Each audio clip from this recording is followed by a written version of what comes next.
Je m'appelle Fer Marouf, je suis avec la Riposte socialiste. La terreur raciste lève sa tête. Et les personnalités de l'extrême droite osent se demander pourquoi on les blâme pour les actions des Alexandre Bissonnette du monde. Ils alimentent la haine avec leurs propos racistes, 24 heures sur 24 heures. Puis après, ils se demandent pourquoi on les blâme pour les actes violents des racistes qui les écoutent. Quel hypocrite! Ils prétendent que les musulmans sont responsables pour les actions de Daesh, mais eux, ils ne sont pas responsables pour des actions des nazis. Quel menteur! Ils prétendent qu'ils ne voulaient pas la violence contre les immigrants, quand tous leurs discours sont calculés pour provoquer la haine. Il n'y a pas de haine sans violence. Oui, on vous blâme. Vous êtes coupable. Mathieu Bock-Côté, coupable. Richard Martineau, coupable.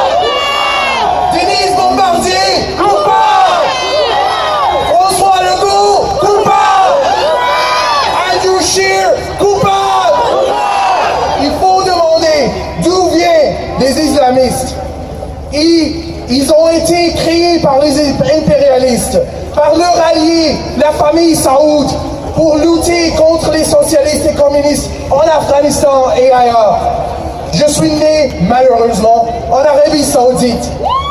La famille royale, une famille de milliardaires, luttait contre les révolutions dans la région, avec l'appui de l'impérialisme, et donnait des armes à l'extrême droite de la région islamique.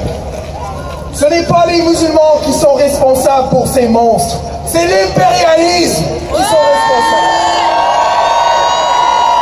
Eux et l'extrême droite d'ici sont que deux côtés de la même médaille. Chacun nourrit l'autre. Ils sont des alliés. Partout dans le monde, le capitalisme n'est pas capable de donner une vie humaine aux milliards de travailleurs, travailleuses et jeunes. Les gens cherchent une solution à leur misère, à l'enfer sur la terre. L'extrême droite, soit catholique ou musulman, vient pour leur dire le problème ce n'est pas les riches, c'est les autres avec une croyance différente. Là-bas, les milliardaires pétroliers viennent pour nous dire non, il ne faut pas lutter pour améliorer le niveau de vie. Il faut imaginer un paradis après le mort. Ici, les milliardaires médiatiques viennent pour nous dire il ne faut pas lutter pour un nouveau monde. Il faut imaginer un pays sans immigrants et sans musulmans. La seule façon de sortir de la crise est de rejeter toute division. La crise est causée par les capitalistes et leur système. Ce n'est pas à cause des immigrants que tu es pauvre, qu'il n'y a pas de job, que les loyers sont trop chers. C'est la faute du capitalisme. Ils veulent nous diviser pour mieux régner. Ils veulent nous distraire avec le racisme.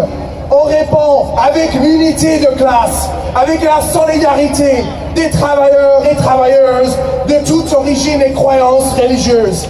Lutter contre la classe dirigeante dans les rues, sur les campus, dans les milieux de travail, ici et ailleurs.